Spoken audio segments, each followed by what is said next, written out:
Bishnupur Cricket Tournament 2025. এই টুৰ্নামেন্টত বিজনী সমষ্টিৰ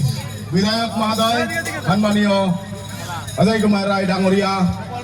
ইয়াত বিষ্ণুপুৰ সোণাইজাৰৰ মাজত খেল হৈছে ফাইনেল খেল হ'ল হয় ফাইনেল খেলত কোনে জিকিলে বিষ্ণুপুৰ বিষ্ণুপুৰ এলিফেণ্ট কিমান দিন ধৰি খেলা হৈছিল 9 মাৰ্চৰ পৰা খেলখন আৰম্ভ হৈছিল আমাৰ আজি ফাইনেল খেল হ'ল কিমান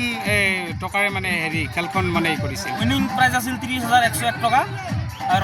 ৰানাৰ আপ আছিল 20,101 টকা ধন্যবাদ আৰু কৃতজ্ঞতা জনাওঁ কাৰণ এটাই যে তেওঁলোকৰ যি মূল উদ্দেশ্য সেই মূল উদ্দেশ্য হৈছে যুৱ প্ৰজন্মক মোবাইলৰ খেলৰ পৰা আঁতৰি আহি প্ৰেক্টিকেল খেলত নিজকে নিয়োজিত কৰি যুৱ প্ৰজন্ম যাতে সঠিক ৰাস্তাত থাকে আৰু আমাৰ সমাজখন সঠিকভাৱে পৰিচালিত হ'ব পাৰে তাৰ কাৰণে তেওঁলোকে প্ৰয়াস কৰিছে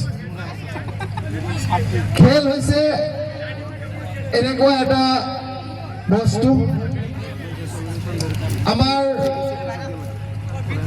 ভাৰত ৰত্ন ভূপেন হাজৰিকাদেৱে এটা কথা তেওঁৰ গীতৰ মাজেৰে সমাজখনক মেছেজ এটা দিব বিচাৰিছে যে খেল হৈছে শান্তিৰ প্ৰাংগণ এই কথাখিনি এইকাৰণেই বুজাব বিচাৰিছে যে আমাৰ যুৱ প্ৰজন্মই যেতিয়া নিজকে প্ৰেক্টিকেল খেলৰ লগত ফুটবল হওক ক্ৰিকেট হওক বেডমিণ্টন হওক কাবাডী হওক যিকোনো খেল যেতিয়া খেলে তেতিয়া সেই যুৱকজন বা যুৱতীজনে আৰু যেতিয়া তেওঁ শাৰীৰিকভাৱে সুস্থ থাকে তেতিয়া সেই মানুহজনে মানসিকভাৱেও সুস্থ থাকে আৰু এজন শাৰীৰিক আৰু মানসিকভাৱে সুস্থ থকা ল'ৰা বা ছোৱালীয়ে কেতিয়াও সমাজৰ বেয়া কামত লিপ্ত হ'ব নোৱাৰে আজিকালি আমি বহুত দেখোঁ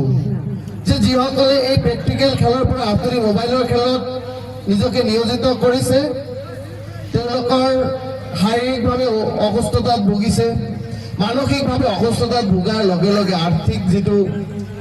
অনাটন সেইটো তেওঁলোকে হৈছে আজিকালি মোবাইলত এনেকুৱা খেল আছে